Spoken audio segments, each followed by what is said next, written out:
Halo Sobat Inspirasi, kembali lagi di channel Ruang Temu Inspirasi. Kali ini saya ingin berbagi tentang buku yang saya baca. Nah, ini bukunya sudah luar biasa mendunia, sudah dibaca jutaan orang. Nah, bukunya mengkisahkan atau menceritakan tentang kebiasaan-kebiasaan yang memang positif. Yang tujuannya yaitu pengembangan diri. Nah, apa sih bukunya? Nah, bukunya adalah Atomic Habit. Nah, ini karyanya James Clear. Tentunya sebelum kita bahas, jangan lupa untuk like, subscribe, dan follow channel Ruang Temu Inspirasi yang ada di kolom deskripsi. Nah, sebelum ke bukunya, kita review dulu untuk siapa sih James Clear ini. Nah, James Clear ini merupakan penulis, pembicara, dan ahli di bidang pengembangan diri dan juga self improvement dan productivity. Nah, ini memang karyanya yang paling terkenal yaitu Atomic Habit. Nah, James Clear sendiri beliau adalah orang Amerika Serikat, kelahiran 25 November 1985. Nah, kalau misalnya dari video yang di tag ini, beliau itu saat ini umurnya 39 tahun.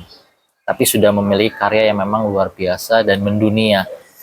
Nah, latar belakang pendidikannya, beliau memiliki latar pendidikan yang dan pengalaman profesional di US di bidang digital marketing. Nah, selain itu beliau juga mengelola beberapa program, diantaranya program 3 to 1 Thursday yang mengangkat bahwa 3 ide, 2 kutipan, dan 1 pertanyaan yang memang dibahas setiap minggunya. Nah, ini membantu para pendengar atau pembaca dari buku tersebut untuk memahami dan memahami pikiran-pikirannya James Clear. Nah, Sobat Inspirasi, coba kita lihat apa isi yang dibahas dari buku ini. Nah, sebelumnya, buku Atomic Habit ini dikeluarkan pada tanggal 16 Oktober 2018. Terjual lebih dari 10 juta kopi di seluruh dunia. Dan terjemahannya itu dalam 50 bahasa. Artinya buku ini sangat laku dan sangat mendunia, sangat dicari-cari orang. Nah, secara umum buku ini tuh memberikan pendekatan praktis terkait self improvement berdasarkan penelitian psikologi, ilmu perilaku, dan pengalaman pribadinya James Clear tentang membangun kebiasaan yang baik dan menghilangkan kebiasaan yang buruk.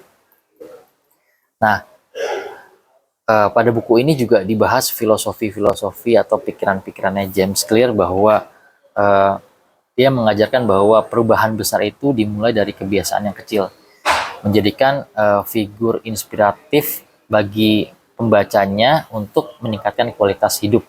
Artinya dari pesan yang memang disampaikan oleh James Clear di buku ini bahwa gerakan-gerakan atau kebiasaan-kebiasaan yang kecil akan mendukung pencapaian besar dalam hidup. Nah, dari poin-poin tersebut dapat saya lihat bahwa ada 4 kebiasaan yang memang disampaikan dari buku ini.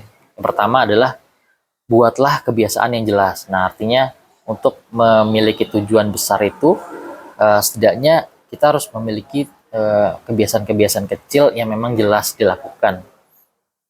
Yang pertama, misalnya kita memang di keseharian setidaknya itu memiliki kebiasaan-kebiasaan yang memang mendukung atau kebiasaan-kebiasaan yang memang baik.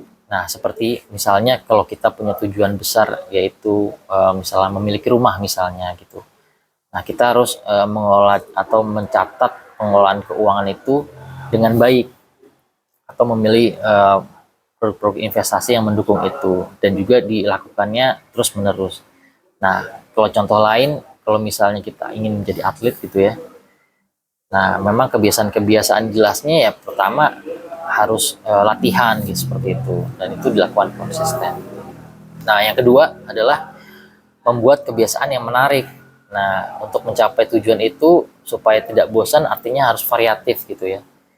Nah, tadi untuk mengolah catatan keuangan yang jelas itu misalnya kita sekarang dapat menggunakan tools-tools digital untuk mendukung itu. Nah, contoh kedua, apabila kita ingin menjadi atlet ya, program latihannya itu harus variatif sehingga mendukung performance teman-teman sekalian. Nah, dan yang ketiga, buatlah kebiasaan yang mudah dan sederhana. Nah, artinya dari kebiasaan-kebiasaan tadi, kebiasaan yang jelas, terus juga menarik. Nah, juga harus mudah dilakukan. Artinya eh, kebiasaan-kebiasaan kecil itu harus sederhana gitu ya. Misalnya bangun tepat waktu, menjadi atlet itu harus disiplin. Nah, itu memang harus sedemikian struktur gitu ya, struktural gitu ya, mudah, sederhana gitu ya untuk dilakukan. Dan juga tadi mengolah keuangan itu mungkin bisa dari catatan sehari hari gitu, pengeluaran kita berapa, terus pemasukan bulanan kita berapa, segala macam. Nah, itu yang ketiga. Dan yang keempat adalah membuat kebiasaan yang memotivasi. Artinya kebiasaan-kebiasaan tersebut tadi kita udah melakukan hal yang senang gitu ya, dilakukan setiap hari, kebiasaan itu harus dicatat gitu ya. Artinya ada checklist yang memang harus dicapai gitu ya. Dicapai di jangka waktu yang memang pendek, menengah maupun panjang. Nah, itu harus ada kalender-kalender pencapaiannya, atau apa yang sudah dilakukan itu harus tercatat gitu ya. Agar memotivasi kita supaya lebih progresif lagi. Nah, itu 4 hal yang memang disampaikan di buku Atomic Habit itu. Yang pertama tadi adalah kebiasaan yang jelas, dan yang kedua itu membuat kebiasaan yang menarik. Ketiga itu membuat kebiasaan yang mudah atau sederhana untuk dicapai. Dan yang terakhir itu membuat kebiasaan yang memotivasi kita untuk pencapaian tersebut. Nah, dari buku tersebut mungkin dari pandangan saya gitu ya, ada 5 hal yang memang bisa kita ambil dari buku ini. Yang pertama adalah kebiasaan itu adalah identitas, bukan hanya tindakan. Artinya sesuatu orang itu dicerminkan misalnya baik gitu ya, mungkin kebiasaan-kebiasaan hari-harinya itu baik gitu ya. Dan yang kedua itu 1% 1% lebih baik daripada setiap hari. Artinya progres atau sistem itu lebih penting daripada capaian yang memang akan didapat nantinya. Artinya prosesnya harus dinikmati.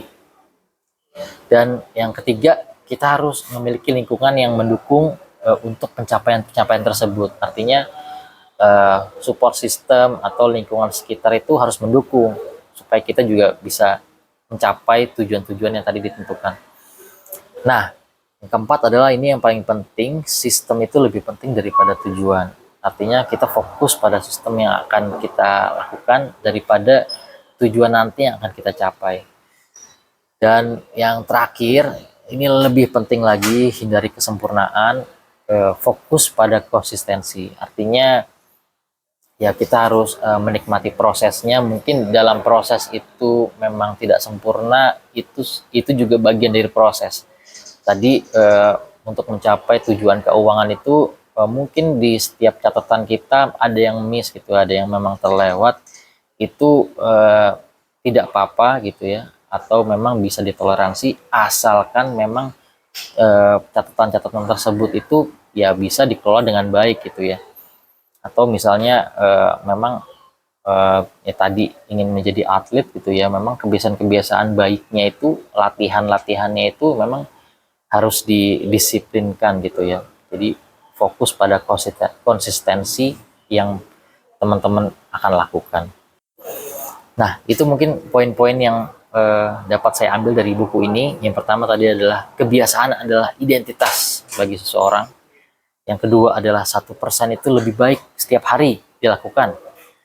Dan yang ketiga itu untuk mendukung itu semua, lingkungan kita tuh harus mendukung gitu ya. Dan yang keempat, sistem itu lebih penting daripada tujuannya. Artinya prosesnya kita nikmatin. Dan yang terakhir, yang paling penting adalah fokuslah pada konsistensi program yang akan dilakukan. Nah, itu kelima hal yang memang kita ingin bagikan dari buku yang saya baca ini, luar biasa. Nah, Sobat Inspirasi, ingat bahwa kebiasaan kecil itu yang kita lakukan itu mulai dari hari ini. Nah, untuk membawa teman-teman itu berubah pada perubahan yang besar dalam hidup. Nah, mulai dari langkah-langkah kecil. Jangan lupa untuk membagikan kebiasaan yang ingin teman-teman lakukan. Mungkin bisa mulai dari bangun tidur. Nah, kira-kira kebiasaan apa yang ingin kalian ubah dari diri teman-teman? Mungkin bisa dibagikan di kolom komentar. Kita tunggu komentarnya. Mungkin kita sudahi dulu. Sampai ketemu di lain kesempatan. Bye.